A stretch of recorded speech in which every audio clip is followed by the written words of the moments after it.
2, we agree that a balanced parliamentary process, co-chaired by both sides and backed by experts from outside, should proceed. In our view, this committee must be composed with immediate effect, with strict deadlines for resolving the crisis facing the country. 4, in accepting the call for the dialogue, we ask that all arrests and prosecutions related to our demonstrations be stopped with immediate effect. In view of the foregoing, we stand down our demonstrations for Monday, that is tomorrow, April 3rd, 2023. 6,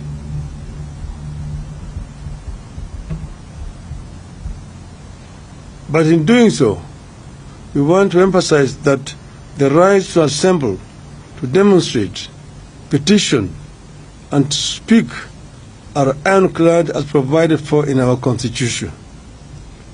7, therefore, we reserve our rights to call for demonstrations should this process not bear fruit.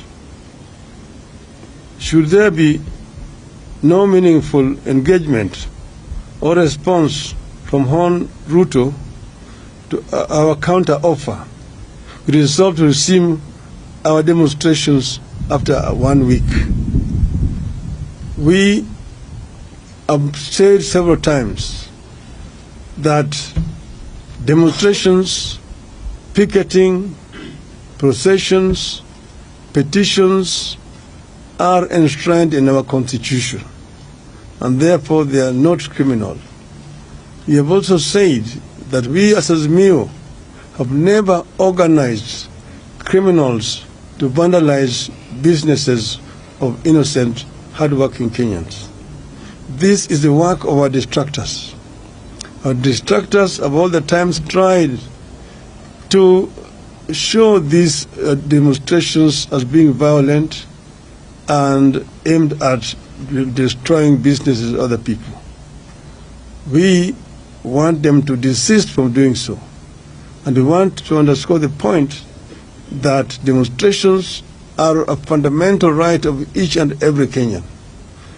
Therefore, we would like to see other organizations, particularly human rights organizations, stand out and condemn these heinous acts which have been committed by the state.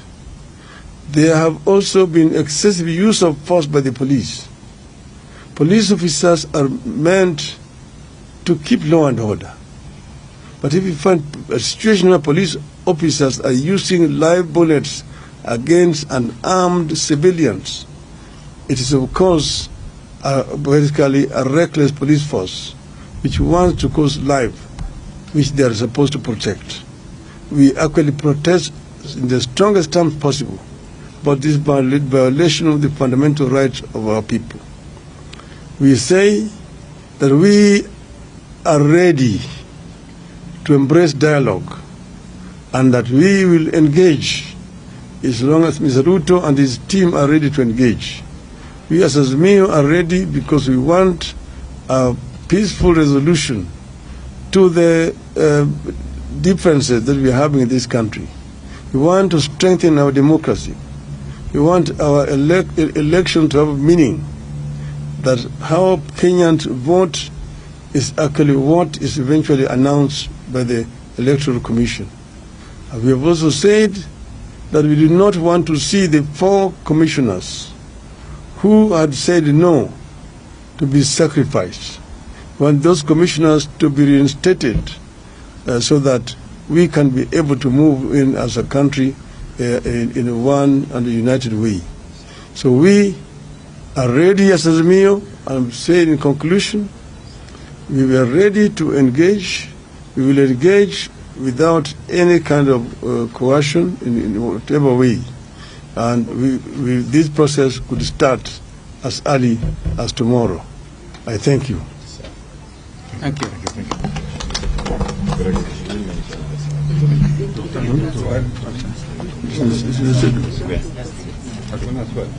There's a question.